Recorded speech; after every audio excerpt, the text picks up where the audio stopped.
Student, हमारे chapter 0 का part 3 start हो रहा है।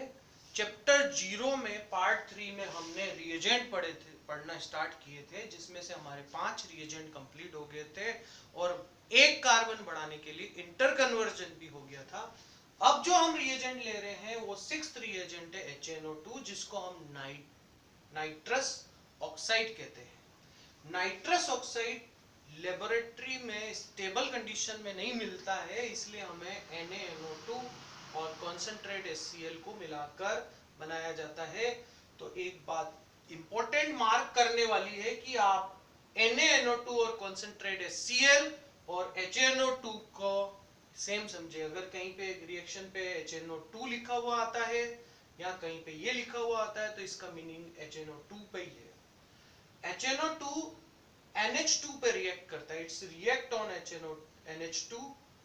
NH2 पे रिएक्ट करता है और ये NH2 को किस में चेंज कर देता है, OH में चेंज करता है।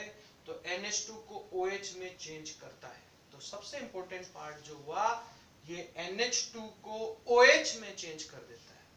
ठीक है, तो हम स्टार्ट कर रहे हैं। जैसे फर्स्ट इसका रिएजेंट ले रहे हैं, जैसे RNH2, इसकी HNO2 से रिएक्शन हुई। कुछ इसके एक्सेप्शन है जो अपन साथ में ले लेंगे। एक सिंपल सी बात आपको लर्न रखनी है, N का नेचर होता है वो N के साथ चला जाता है। तो N किसके साथ चला गया, N के साथ तो रिमूव हो गया आपका N2। H जो होता है वो ऑक्सीजन के साथ चला जाता है, तो H और एक ऑक्सीजन लेंगे तो ये बन जाएगा H2O। तो रिमेनिंग पार्ट जो यहाँ पे बचा वो क्या बच गया, OH। तो हमारा जो प्रोडक्ट बनेगा वो बनेगा ROH। तो प्रोडक्ट जो बना वो क्या बना, हमारा क्या बना, ROH। वापस देखिए, N से क्या रिमूव हो गया, N2, H और O मिलके क्या रिमूव हो गया, H2O, और R के साथ OH बन गया तो क्या बन गया, ROH। फिर हम स्टार्ट कर रहे हैं CH3 CH2 NH2। एक एग्जांपल और लेते हैं इसका। इसकी रिएक्शन HNO2 से करना चाह रहे हैं, तो इसका मतलब ये आपको क्या दे रहा है, OH। ये एक सिंपल सी लर्निंग रख रहे हैं अपन। N किसके साथ चला गया, N के साथ। H किसके साथ चला जाएगा, O के साथ। तो हमारे पास रे क्या गया, OH। तो बना क्या, CH3 CH2 OH। तो प्रोडक्ट हमारा बना CH3 CH2 OH plus N2 plus H2O। ये हमारा प्रोडक्ट बना। इसके बाद अगर हम ले रहे हैं NH2 से, देखिए ये बेंजीन रिंग नहीं है, ये साइक्लो कंपाउंड है। तो HNO2, तो यहां जो प्रोडक्ट बनेगा वो बनेगा OH plus N2 plus H2O। Important बात ध्यान रखना, ये बेंजीन रिंग होती तो प्रोडक्ट कुछ और बनता, अभी ये बेंजीन रिंग नहीं है। अब आते हैं इसके एक्सेप्शन केस पे, अपवाद पे लेते हैं इसके कुछ इसके एक्सेप्शन है। फर्स्ट एक्सेप्शन है एक कार्बन। एक कार्बन की अगर जब हम HNO2 से रिएक्शन कराते हैं तो हमारे पास प्रोडक्ट बनता है एक तो ईथर, जैसे बैलेंस करने के लिए आप यहां दो ले सकते हैं। एक प्रोडक्ट बनता है ईथर और एक बनता है आपका अल्कोहल, पर मेजर प्रोडक्ट ईथर होता है। क्योंकि ये मेजर प्रोडक्ट ईथर होता है तो हम इस प्रोडक्ट को हटाकर हम यहां पर क्या लगा देते हैं, ईथर। तो आपको ये याद रखना है कि 1 कार्बन चेंज इनटू ईथर। तो जब एक कार्बन है वो किस में चेंज हो जाएगा, ईथर के अंदर चेंज होगा। अब हम लेते हैं एरोमेटिक अमीन्स। एरोमेटिक अमीन्स में सबसे इंपॉर्टेंट एग्जांपल है बेंजीन के साथ NH2। इसको आप जानते हैं, इसका नाम है एनिलीन।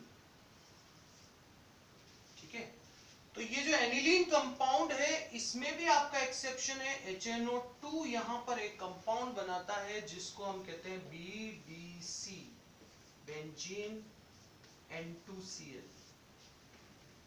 यहां जो कंपाउंड बनता है वो BDC बनता है। तो हमारा जब BDC एक जनरल आएगा तो मैं आपको ये भी बताऊंगा कि ये एक्सेप्शन किस वजह से हो रहे हैं। क्या इसके अंदर रेजोनेंस फैक्टर चलता है जिसकी वजह से ये जो कंपाउंड स्टेबल हो जाते हैं, पर जो मोस्ट इंपॉर्टेंट पार्ट है वे इस तक यहां तक डिस्कस करना चाह रहा हूं, इसका डिस्कशन हम बाद में ले रहे हैं। आपको अभी ये याद रखना है कि ये जो कार्ब NH2 है वो OH में चेंज हो जाएगा, ये जो NH2 है वो OH में चेंज हो गया। अगर साइक्लो कंपाउंड है, एरोमेटिक कंपाउंड नहीं है, तो ये भी NH2 किस में चेंज हो जाएगा, OH में। और एक कार्बन अभी आप ये याद रखेंगे कि एक्सेप्शन होता है और इसमें फॉर्मेशन मेजर प्रोडक्ट जो बनता है वो CH3OCH3 ईथर बन जाता है। तो मेजर प्रोडक्ट यहाँ पे ईथर बन जाता है अल्कोहल की जगह। और एरोमेटिक अमीन्स में BDC बनता है, बेंजीन डाइएजोनियम क्लोराइड बनता है, जिसका हमें aromatic compound BDC azo compound क्यों स्टेबल है, ये आपका एजो कंपाउंड अभी जब मैं रिएजेंट लूंगा उस समय डिस्कस करूंगा। तो हमारा 6th रिएजेंट अभी कंप्लीट हो चुका है, जिसको हम HNO2 नाइट्रस ऑक्साइड कहते हैं इसको।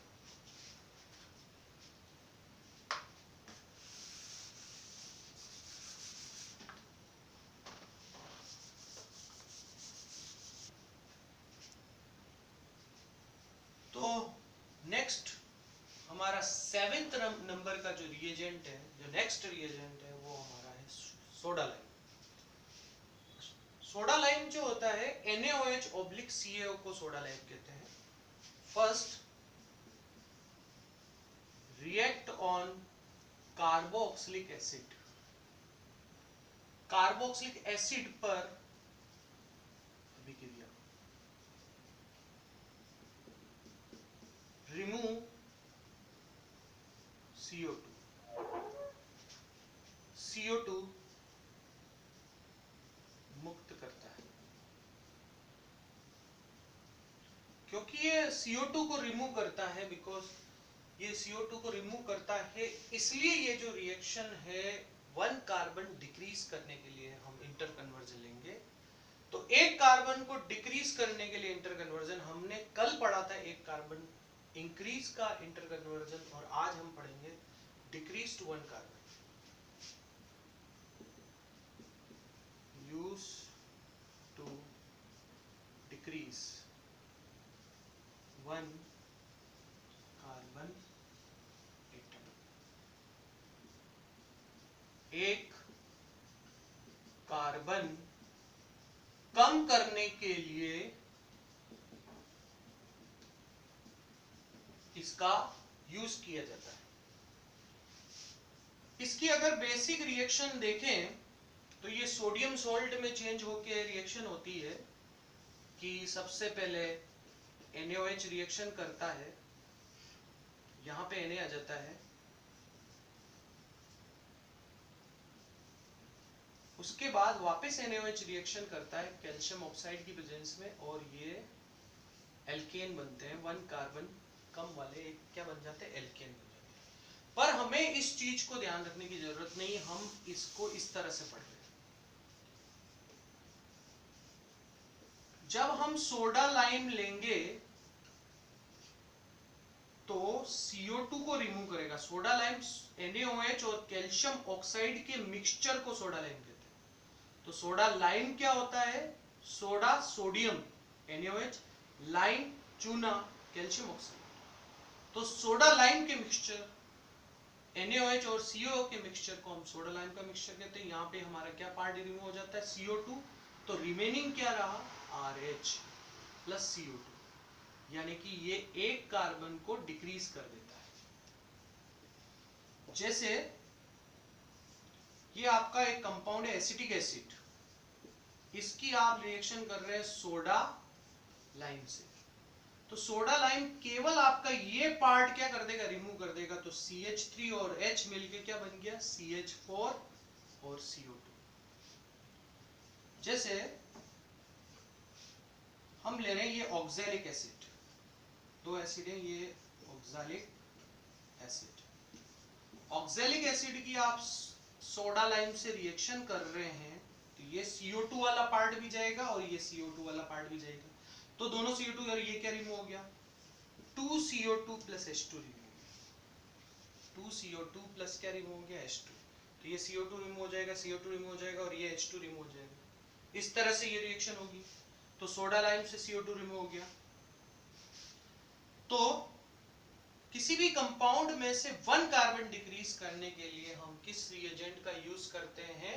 सोडा लाइम का हम यूज करते हैं। और हम जो नेक्स्ट ले रहे हैं interconversion to increase decrease 1 carbon atom. शुभ दो पोस्टर।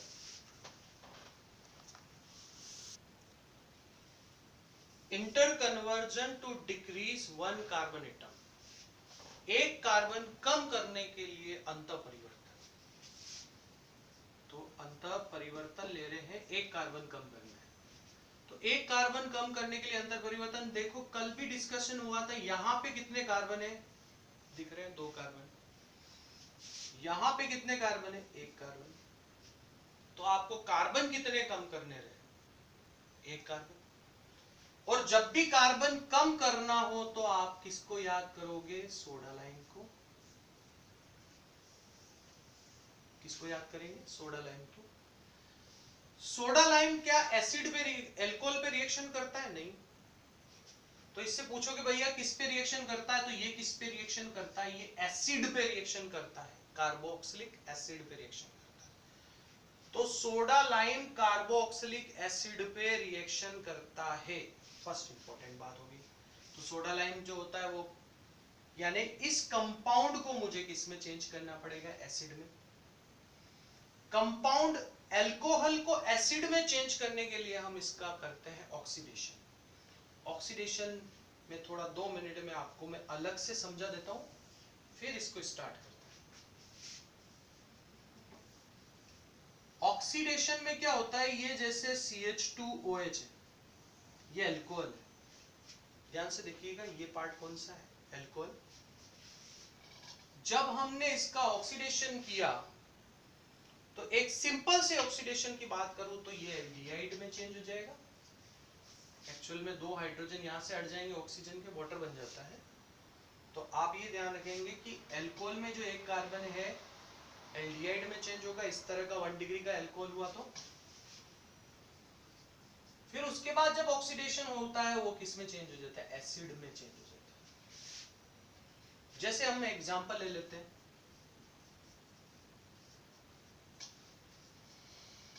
देखिए अब ऑक्सीडेशन करना है तो इस पार्ट में ऑक्सीडेशन हुआ, ये इंटैक्ट रहा। तो ये वाला पार्ट किस में चेंज हो गया? CHO में। ये वाला पार्ट हो जाएगा चेंज CHO में। वापस क्या हुआ? ये वाला पार्ट किस में चेंज हो गया? एसिड में। तो ये वाला पार्ट किस में चेंज हो जाएगा? एसिड में चेंज। इस तरह से कन्वर्जन हुआ। जैसे इसको कहते हैं बेंजाइल अल्कोहल। बेंजाइल अल्कोहल का इसका ऑक्सीडेशन आया। ऑक्सीडेशन किस पार्ट पे हो रहा है? इस पार्ट पे। ये पार्ट क्या रहा? इंटैक्ट। इस पे ऑक्सीडेशन हो रहा है, ये पार्ट क्या रहा? इंटैक्ट। ये किस में चेंज हो गया? CHO 1 degree. एक ही तरह के मैं ऑक्सीडेशन अभी बता रहा हूं आपको। जब ऑक्सीडेशन हुआ तो ये किस में चेंज हो जाएगा? एसिड के अंदर। चलो एक एग्जांपल और ले लेते हैं।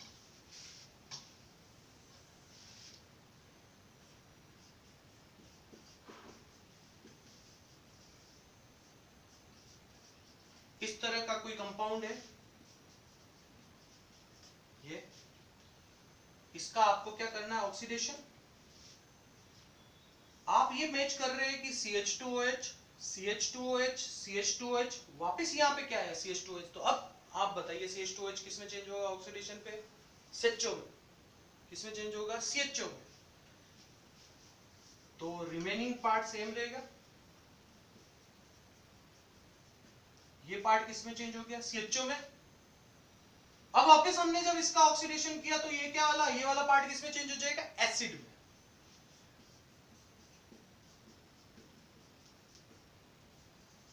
ये है ऑक्सीडेशन। अब इस ऑक्सीडेशन के बाद हम इस कन्वर्जन को आराम से समझ सकते हैं। सोडा लाइम से पूछा भैया आप 1 कार्बन कम करोगे? तो इसने कहा हाँ करूंगा, पर आपको उसके लिए एसिड को लाना पड़ेगा, OH को लाना अलाउ नहीं है। तो मतलब ये है कि अल्कोहल से मुझे एसिड में चेंज करना है, तो आपका ये माइंड चलेगा कि ऑक्सीडेशन। एल्कोहल से एसिड में चेंज करना है ऑक्सीडेशन। तो स्टेप नंबर 1 इस तरह से स्टार्ट करेंगे। इसका ऑक्सीडेशन किया तो ये किस में चेंज हो जाएगा, CH3 सेम रहा, ये पार्ट किस में चेंज होगा, CHO में। CHO का वापस ऑक्सीडेशन कर लिया तो ये पार्ट किस में चेंज हो जाएगा, एसिड में। अब एसिड पे आप जानते हैं कि सोडा लाइम की रिएक्शन की जा सकती है। ये सोडा लाइम की हमने रिएक्शन की, सोडा लाइम की रिएक्शन करने पर ये क्या रिमूव हो गया, CO2। CO2 रिमूव होने के बाद ये H बना यानी CH4 बना। अब एल्केन का अगर क्लोरीन लगाना है तो आप PCl5 नहीं यूज करोगे, PCl5 के लिए ऑक्सीजन चाहिए था। तो यहां क्लोरीनेशन करने, क्लोरीन ऐड करने के लिए या इस H को रिप्लेस करने के लिए यूवी लाइट की प्रेजेंस में, अल्ट्रावायलेट लाइट की प्रेजेंस में इस H की जगह पर ये Cl आ जाएगा, इस H की जगह पर ये आ गया Cl। और रिएजेंट नंबर 1 पढ़ रखा है तुमने, एक्वस KOH, जिसको हिंदी में आप जलीय KOH कहते हैं। तो ये आपको पता है ये OH देता है और हेलोजन को देता है, तो ये बन गया आपका CH3OH। चलो इसको एक बार हम पॉज कर लेते हैं। पॉज करने के बाद मैं इसी चीज को रिपीट कर रहा हूं, आपने उसको लिख लिया होगा। मैं 2 मिनट के लिए रुका था ताकि आप उसको लिख पाए। अब इसको हम रिपीट करके देखते हैं। ऑक्सीडेशन, अब आप जानते हैं ये पार्ट किस में चेंज होगा, CHO में। तो ये पार्ट किस में चेंज हो गया, CHO में। फिर जब हमने इसका ऑक्सीडेशन किया तो ये पार्ट किस में चेंज हो गया, एसिड में। एसिड के CO2 से एक कार्बन कम करने के लिए सोडा लाइम इंट्रोड्यूस करो, सोडा लाइम। ये हो गया आपके पास। इस H की हटाना है तो chlorination in presence of UV. तो अब आपको एक चीज और ध्यान रखनी पड़ेगी जो आगे हमेशा याद रखनी है, एल्केन के H को हटाना है तो क्लोरीनेशन करिए, यूवी की प्रेजेंस में क्लोरीन आ जाएगा। यूवी अल्ट्रावायलेट रे, पराबैंगनी प्रकाश, तो ये आ जाएगा CH3Cl। अब हम लेंगे एक्वस KOH, इसकी जगह पे आपका क्या आ जाएगा, OH। ये चेंज किसमें हो गया, CH3OH में चेंज हो गया। एक रिएक्शन और है, रिएजेंट मान लीजिए, रिएक्शन और है जिससे भी एक कार्बन को डिक्रीज किया जाता है, जिसको मैं पॉइंट 8 कहूंगा, जिसके ऊपर बोर्ड में बहुत बार क्वेश्चन आए हैं। जिस तरह से ये बोर्ड इससे इंटर कन्वर्जन में, इससे पहले वाला इंटर कन्वर्जन भी बोर्ड में आया हुआ है और ये भी आपका क्वेश्चन बोर्ड में आया हुआ है। तो दोनों क्वेश्चन आपके बोर्ड के आए हुए क्वेश्चंस हैं।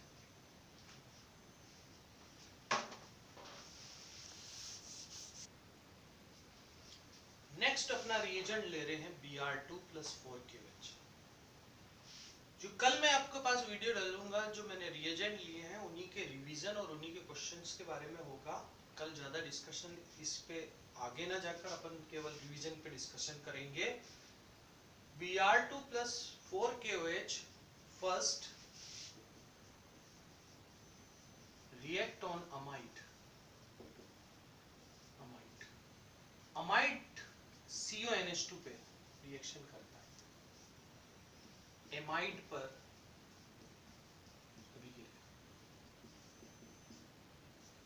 फर्स्ट। सेकेंड, रिमूव CO, तो CO हटा देता है। वैसे इस रिएक्शन का एक नेम है, हॉफमैन ब्रोमोएमाइड रिएक्शन कहते हैं, पर उसका अभी यही पार्ट समझिए जब अपन कन्वर्जन के लिए यूज कर रहे हैं। तो Br2+4KOH इस CO को हटा देता है, तो आपके पास क्या बचे, RNH2, CH3CONH2। Br2+4KOH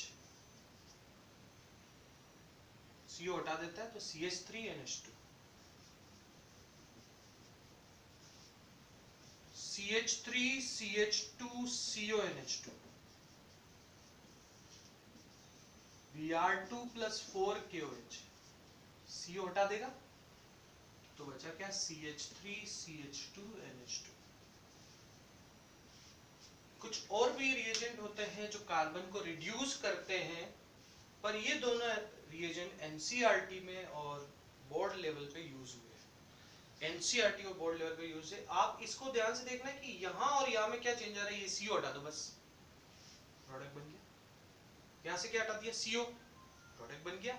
यहाँ से क्या हटा दिया, CO, प्रोडक्ट बन गया। तो यहाँ पे केवल क्या हटाना आ रहा, CO, तो CO हटाने पर किसमें चेंज हो जाएगा, ये NH2 में चेंज हो जाएगा।